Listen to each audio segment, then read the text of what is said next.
बहुत अहम मामला सुप्रीम कोर्ट ऑफ पाकिस्तान से आज रिपोर्ट हुआ है। सीनियर मोस्ट जज जस्टिस मंसूर अली शाह, न सिर्फ जस्टिस मंसूर अली शाह बल्कि जस्टिस अतहर मिनल्ला ने भी आज इस्तीफ़ा दे दिया है। जस्टिस मंसूर अली शाह ने अपना इस्तीफ़ा सदर ममलिकत आसिफ अली जरदारी को भिजवा दिया। मंसूर अली शाह कहते हैं 27वीं आईनी तरमीम के जरिए सुप्रीम कोर्ट पर काली ज़रब लगाई गई। तरमीम से इंसाफ आदमी से दूर हो गया है। कमज़ोर ताकतवर जो है ताकतवर मज़ीद ताकतवर हो गया और कमज़ोर मज़ीद कमज़ोर तर हो गया है। अपने इस्तीफ़े में उन्होंने शेरी हवाला भी दिया है, जबकि ये एक 13 सफ़ात से ज़ायद पर मुश्तमिल इस्तीफ़ा है। सुप्रीम कोर्ट के सीनियर मोस्ट जज हैं और जो 26वीं आईनी तरमीम थी उसके बाद से मुसलसल अपना एहतजाज मुख्तलिफ खतूत के ज़रिए रिकॉर्ड भी करवा रहे थे, क्योंकि ड्यू प्रोसेस के तहत इनका चीफ जस्टिस बनता था। लेकिन 26वीं आईनी तरमीम के ज़रिए प्रोसीजर चेंज हो गया और फिर ये सीनियर मोस्ट जज रहे और जस्टिस याहिया आफरीदी जो हैं वो चीफ जस्टिस ऑफ पाकिस्तान हुए। हारून रशीद साहब ने हमें ज्वाइन किया, उनको शामिल गुफ्तगू करते हैं। सदर सुप्रीम कोर्ट बार हारून रशीद साहब, thank you so much for your time. आज के दिन ये दो इंतहाई अहम इस्तीफ़े, इसके बाद की सूरत हाल क्या बनती है? यकीनी तौर पर यह बहुत अहम है जानना, हालात मामलात किस तरफ जा रहे हैं जुडिशल एंड पे?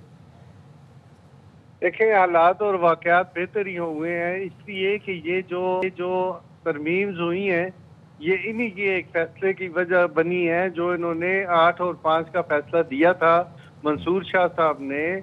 और मंसूर शाह साहब ने ऐसा फैसला दिया था जो पार्टी नहीं है, जिसका सिंबल नहीं है, वो बैन है, और उसको मखसूस नशिस्तें भी देने का ऑर्डर कर दिया और 15 दिन में उसको इम्प्लीमेंट करने का भी ऑर्डर कर दिया। तो ये जो गैर कानूनी और गैर आइनी उन्होंने एक फैसला दिया था, यही वजह इनकी बनी है। और इन्होंने रिजाइन करना इनका वैसे भी बनता था, बहुत पहले बनता था। अगर अब रिजाइन कर दिया ने तो ये अपने ये जजेस की आपस में रिफ्ट है। ये जजेस यानी कि जुडिशरी में सियासत नहीं होनी चाहिए, जुडिशरी में जुडिशल सिस्टम बहाल होना चाहिए और जुडिशल फैसले होने चाहिए। और आप कोई फर्क नहीं पड़ता, अगर ये जज नहीं है तो पीछे जो जूनियर जजेस हैं वो भी इंतहाई कॉम्पिटेंट लोग हैं। और एक सिस्टम को चलने दें, सिस्टम को न चलने देना की बुनियाद इन्होंने ही रखी थी। अच्छा, आपका कहना है कि इस्तीफे देने से कोई फर्क नहीं पड़ता, किसी किस्म का आईनी बहरान पैदा नहीं होगा इन दोनों जजेस के इस्तीफों से? नहीं, कोई फर्क नहीं पड़ता। अगर इन्होंने रिजाइन किया है तो पीछे इनसे जूनियर भी जजेस हैं, नए एलिवेशन भी हो सकती है और कॉम्पिटेंट लोग भी आ सकते हैं। अच्छा हारून रशीद साहब, इसमें ख़ास तौर पर इंतहाई आम नौयत का मामला यह है कि उमूमन आइनी तरामीम को बार अपनी नज़र से देख रही होती है, बेंच अपनी नज़र से देख रहा होता है, और बेंच ने तो खैर अपना एहतजाज रिकॉर्ड पर आज ले भी आए हैं। 2 मुअज़्ज़ज़ जज साहिबान, साबिक़ जज साहिबान, जिनका इस्तीफ़ा जा चुका और मंजूर भी हो जाएगा, तकरीबन खबरें यही हैं। क्या बार में जो तमाम वकला हैं, यानी ए विंग और बी विंग, जो आपके हम ख्याल हैं, हम नज़रिया हैं, वो भी और बाकी भी वो इन इस्तीफ़ों को इसी नज़र से देखते हैं? आप समझते हैं कि यहाँ से ऑनवर्ड अदलिया के मामलात में ख़ास तौर पर कोई एक ऐसा सिलसिला कि जहाँ पर अपना एहतजाज या अपना मामला रिकॉर्ड करवाने की कोशिश की जाएगी या बोला जाएगा, बताया जाएगा कि हाँ जी 27वीं तरमीम के साथ में? अपनी ओपिनियन है, जाहिर है कुछ वकील इसके हक में है, कुछ इसके खिलाफ है, लेकिन मैं है कि ये आइन के में अमेंडमेंट जो भी होती है ये पार्लियामेंट करती है। जो कानून और आइन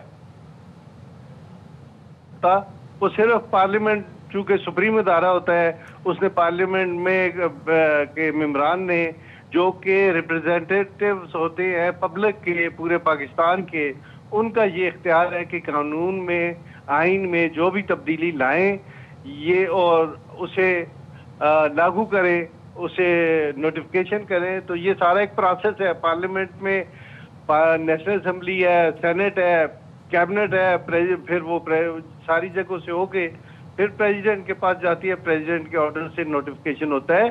तो ये एक प्रोसेस है, ये जजेस की विल पे नहीं होता कि मैं चाहूँ कि फलां जज ये काम करे और कोई काम जज सही की। ये इन्होंने खतबाजी की है, खत लिखने कर दी हैं।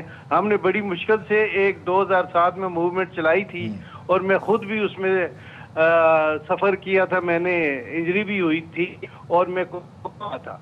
हम जुडिशरी को कुर्बानी नहीं हुई है, लेकिन जो अफसोस ये है कि ये जजेस जो हैं अपनी मर्जी से जुडिशरी को चलाना चाहते हैं, आइन और कानून के मुताबिक नहीं चलाना चाहते।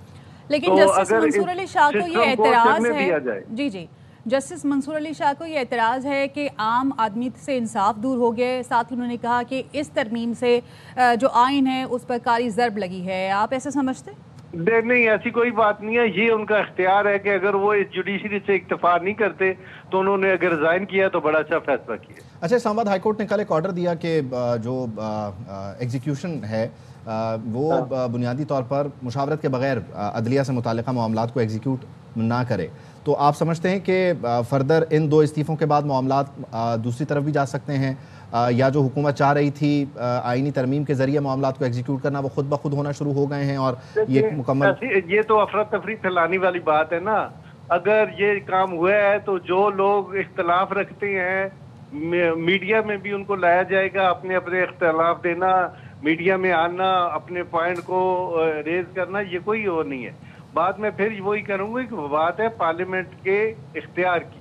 تو پارلیمنٹ جو ہے وہی خود مختار ادارہ ہے اور وہ جو بھی ہوا ہے یہ پارلیمنٹ میں ہوا ہے. آپ اسلام آباد ہائی کورٹ کا جو آرڈر ہے کل جسٹس بابر ستار نے جو آرڈر کیا، آپ سمجھتے ہیں کہ وہ آپ کی طرف سے بار کی طرف سے چیلنج ہوگا، یا اگر ہوگا تو آپ اس کی ڈیفینیٹلی حمایت کریں گے کہ پارلیمنٹ کا ہی اختیار ہے؟ انہوں نے کیا آرڈر کیا ہے؟ یہی کہ عدلیہ میں تعیناتیاں یا پھر جو اس کے علاوہ تقرریاں ہیں، تبادلے ہیں، وہ بغیر مشاورت کے نہیں ہوں گے. اسلام آباد ہائی کورٹ کو اور سپریم کورٹ کو فریق بنایا جائے، مشاورت کا حصہ بنایا جائے. پہلے جو ہو رہے ہیں عدلیہ اور دیکھیں نا، جہاں تک ایلیویشن ہے وہ آئین کے مطابق ہو رہی تھی. اب جب تبادلے ہوں گے تو وہ آئین کے مطابق جو امینڈمنٹ ہوئی ہے جس کا نوٹیفیکیشن ہو چکا ہے وہ اسی کے مطابق ہوں گے. ٹھیک ہے، سب کچھ بائی دا بک ہوگا تو پھر ڈیفینیٹلی اس میں قابل اعتراض بات رہ کے گئی. بہت شکریہ. جو آئین پاس امینڈمنٹ ہوئی ہے اسی پہ عمل درآمد بائی دا بک ہوگا. بہت شکریہ ہارون رشید صاحب، thank you so much for your time. Supreme court of Pakistan کے 2 ججز اور ایک سینئر موسٹ جج نے استعفیٰ دے دیا ہے. جسٹس منصور علی شاہ اور جسٹس اطہر من اللہ نے اپنا استعفیٰ صدر مملکت آصف علی زرداری کو بھجوا دیا ہے.